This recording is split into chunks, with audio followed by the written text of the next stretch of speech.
Hello किसान भाइयों आज मैं आपको बताऊंगा कि किस तरह से आप गेहूं की खेती करके वैज्ञानिक तरीके से अच्छा खासा मुनाफा कमा सकते हैं। और दोस्तों आपको उत्पादन भी उसमें बढ़िया मिलेगा। तो दोस्तों इस वीडियो को बिल्कुल भी स्किप मत करना, अंत तक बने रहना। और दोस्तों आज मैं आपको बताऊंगा कि किन बीजों का सिलेक्शन करना है। मैं विकास राज आपके अपने YouTube channel I love farming में स्वागत करता हूँ। दोस्तों जैसे कि आपको पता है कि मैं खेती से संबंधित आपको अच्छी अच्छी जानकारियां देता रहता हूं अपने इस चैनल पर। यदि आपको मेरे द्वारा बताई गई जानकारी अच्छी लगती है, हमारे चैनल को सब्सक्राइब कीजिए, बेल आइकन को दबा दीजिए ताकि जब भी मैं कोई वीडियो अपलोड करूं आपको सबसे पहले नोटिफिकेशन मिले। और अन्य किसान भाइयों तक भी शेयर कर दीजिए ताकि वे भी इसका लाभ उठा सके। तो किसान भाइयों चलिए ज्यादा टाइम न वेस्ट करते हुए शुरू करते हैं। तो किसान भाइयों मैं आपको बता दूं कि वैज्ञानिक खेती किस तरह से आप कर सकते हैं और पुराने डर्रे पर आप किस तरह से खेती करते आ रहे हैं। तो किसान भाइयों जैसे मैं आपको बता दूं, आप सबसे पहली गलती क्या करते हैं। सबसे पहली बात तो दोस्तों आपका जो खेत का मैनेजमेंट है, जो खेत की तैयारी है वो ही अच्छी नहीं रहती है। खेत की जुताई आप अच्छे से नहीं करते हैं। दोस्तों खेत की जुताई अच्छे से ना करने के क्या परिणाम होते हैं ये भी मैं आपको बता दूं। दोस्तों जैसे पुरानी फसल है और दोस्तों उसमें आप गेहूं की खेती करने जा रहे हैं, उसमें जो उसकी जड़ है पुरानी फसल की वो रह जाती है खेत में। और किसान भाइयों जब आप उसके ऊपर से बिजाई कर देते हैं गेहूं की फसल की, गेहूं के बीजों की, तो दोस्तों उसमें जो दीमक है वो लगने का खतरा बढ़ जाता है। क्यों? क्योंकि दोस्तों पुरानी फसल के अवशेष हैं वो कहीं ना कहीं नई बीजों को प्रभावित करते हैं, गेहूं की जो आपने बिजाई की है। तो दोस्तों आपको रूटर वीटर वगैरह से अच्छे से अपने खेत को तैयार करवाना है। और दोस्तों जो देसी खाद होता है ना वो आपको कच्चा नहीं डालना है। यदि दोस्तों आप कच्चा खाद डालेंगे तो वो आपको फायदे के स्थान पर नुकसान करेगा। यानी कि दोस्तों आपको सड़ा गला खाद लेना है। यदि आपके पास नहीं है तो दोस्तों आप वर्मिंग कंपोस्ट वाला खाद खरीद लीजिए। यानी कि थोड़ा खर्च बढ़ेगा इस बार, परंतु दोस्तों आपको उसमें मुनाफा भी देखने को मिलेगा। तो किसान भाइयों ये काम आपको करना है। ये आप पहली गलती करते हैं तो आपको ये गलती दोबारा नहीं दोहरानी है। और किसान भाइयों मैं आपको बता दूं कि आप दूसरी गलती क्या करते हैं। आप किसान भाइयों क्रॉप रोटेशन नहीं अपना रहे हैं।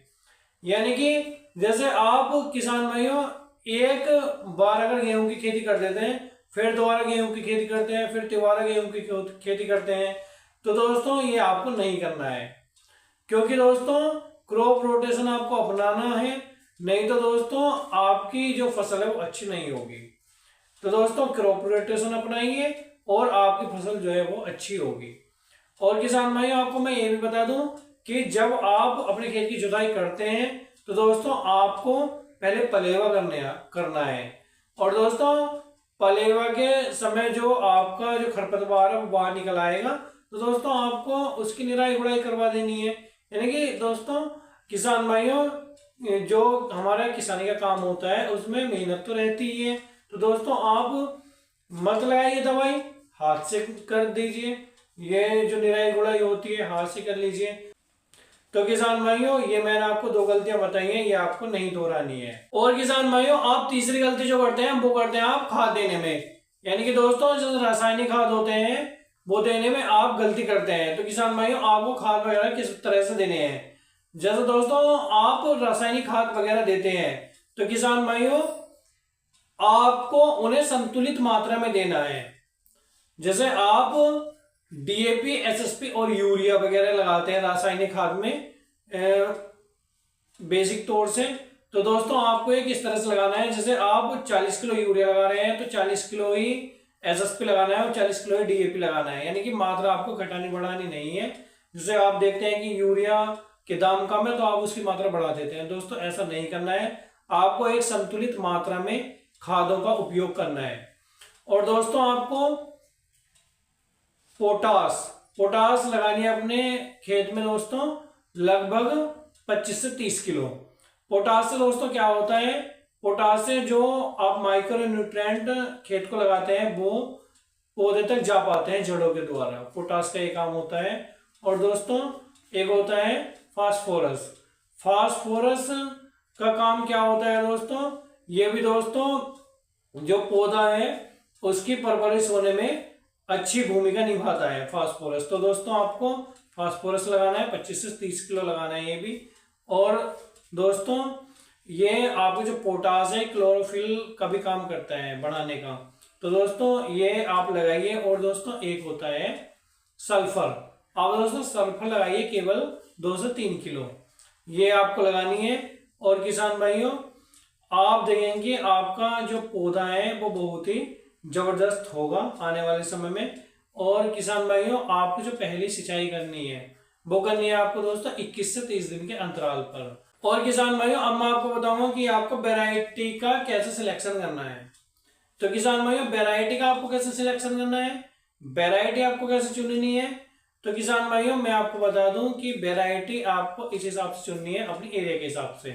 यानी दोस्तों कई तरह की वैरायटियां होती हैं, कहीं पर कोई वैरायटी चलती है, कहीं पर कोई वैरायटी चलती है।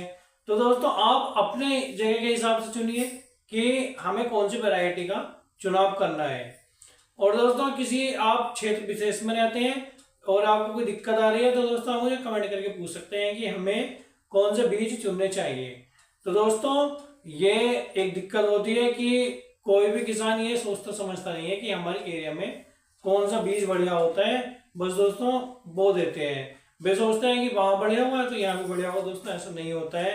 राजस्थान में अलग लगाना होता है, उत्तर प्रदेश में अलग लगाना होता है, उत्तर भारत में अलग लगाते हैं, मध्य प्रदेश में अलग लगाते हैं वैरायटियां। और दोस्तों चलती भी अलग अलग है सब जगह।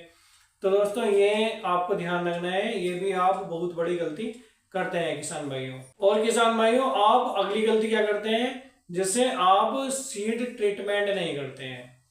आपको दोस्तों बीजों का उपचार करना है। उपचार करने से दोस्तों क्या होता है, जैसे ओस वगैरह पड़ती है और आप ऐसे ही बीज बिखेर देते हैं तो दोस्तों वो ओस से वो लिपट के दाना दोस्तों वो जर्मिनेट नहीं हो पाता है। और दोस्तों जब आप उपचार कर लेते हैं तो हीट से यानी ऊष्मा से वो दोस्तों जर्मिनेट अच्छे से होता है। तो दोस्तों आपको सीड ट्रीटमेंट करना है।